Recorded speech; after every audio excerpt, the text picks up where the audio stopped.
here's a good one. This tree's trying to kill itself before I get my hands on it.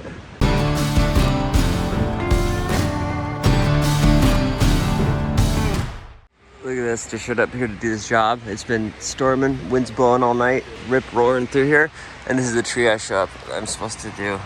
Look at this. Just watch this thing open and close. Oh, there's a split in it. Yeah. Look at that, it's a big old crack in it. Look at that, can you see that? Wow. Look at, wow. It's opening, I can feel it, I'm leaning on my knee. I can feel it softening and hardening right here in the ground. Look at that. Look at that, that's so gnarly. Every time I turn the camera off, it moves even more. Look at that. Man, I hope you can see it in the video. I mean, I keep putting my phone away. I'm not kidding, it opens up like this much. Just when I stop filming though. You can see the crack, and I peeled off some bark right here. Look, this crack goes all the way down to the ground. All the way right here. This thing is swelling. And listen to the difference of this one. Thump. Thump. Now listen to this one. Healthy fir over here. You hear that crack? It's like, so how horrible this is. Thump. Yeah, it's really bad. Oh, here we go. Here's a good gust. Maybe it'll open more. Look at that.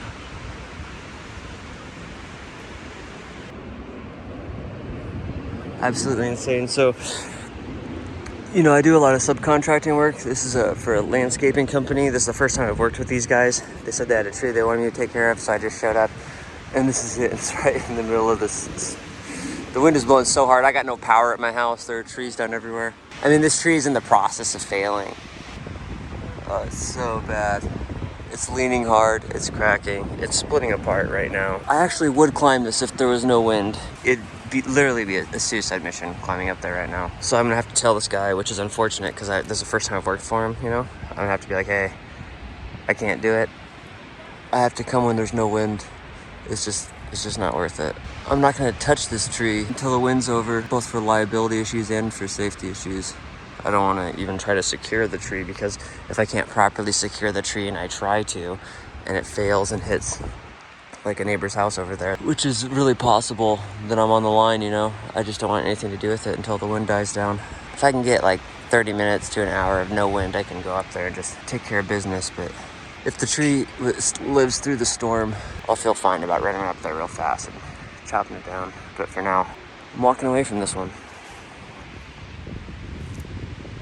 You can feel the earth moving when you're standing here.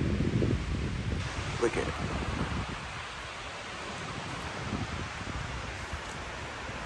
Ah, that was a, look at that.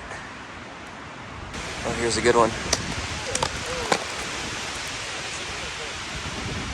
If I would have started climbing this when I got here, I would be up there right now. Absolutely gnarly. See, all you gotta do is show up and look at it. Yeah. This tree's trying to kill itself before I get my hands on it. Dude, that is so crazy. And you can feel it like in the ground.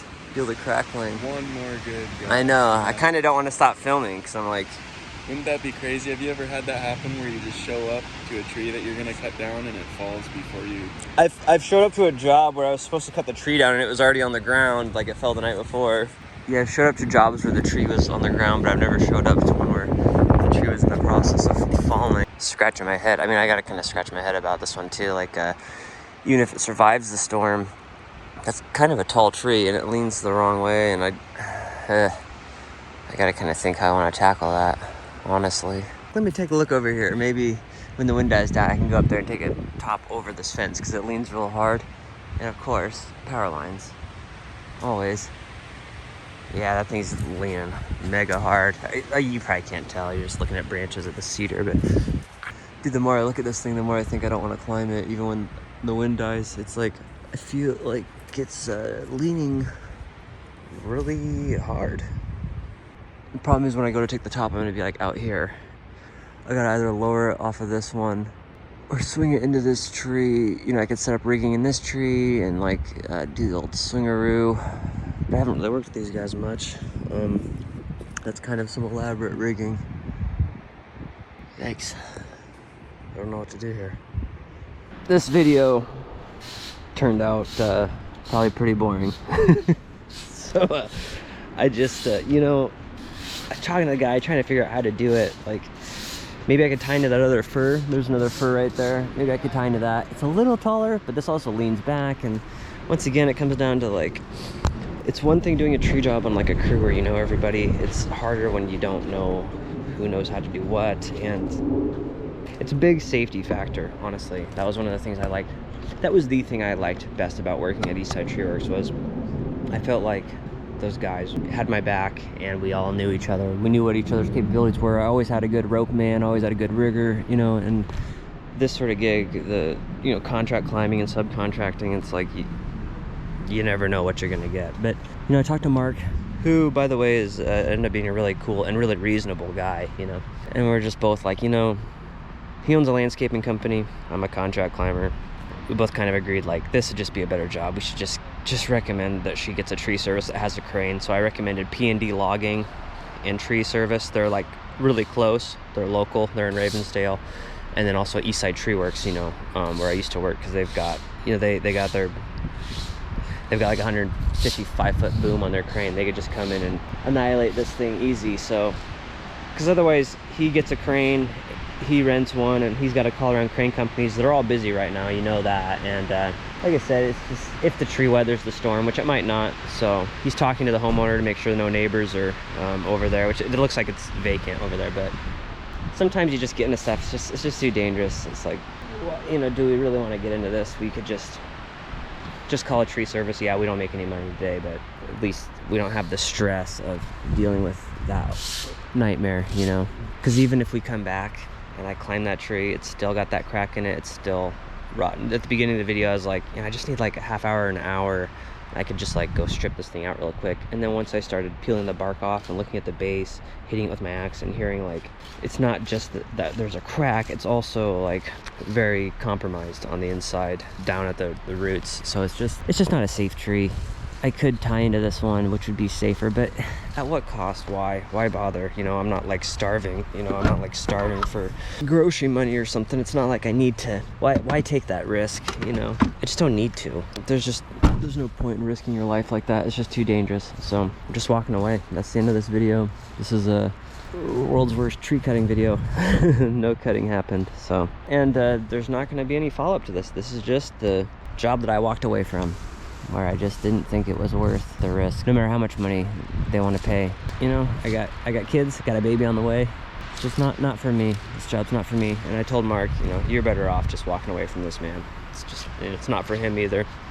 Some tree companies are just, they've got the equipment. They're bigger. They're not just like a landscape company and a contract climber trying to make the best of things. They like actually have really good equipment, really trained personnel, a lot of people on staff that got, you know, they can just handle it. I think that they should. I think jobs like this, I think guys like me, a lot of times they're just better off just passing it on to the bigger companies. You know, they're gonna do a better job, honestly, especially when they have their own crane. That's a big deal, because the crane services are going to charge more. They're going to be harder to schedule, and also a lot of times they don't let you ride the ball, so it makes climbing really dangerous. Like if we hired a crane and they wouldn't let me ride the ball, they would want me to climb up the tree. It wouldn't be any safer having the crane. So it's like we could very easily get in a situation where the crane comes out, they're like, you can't ride the ball, and then I'd go, well, then I'm not doing the tree still. So it just complicates things. And for homeowners too, if you think you need a tree craned out, just hire a company that has a crane.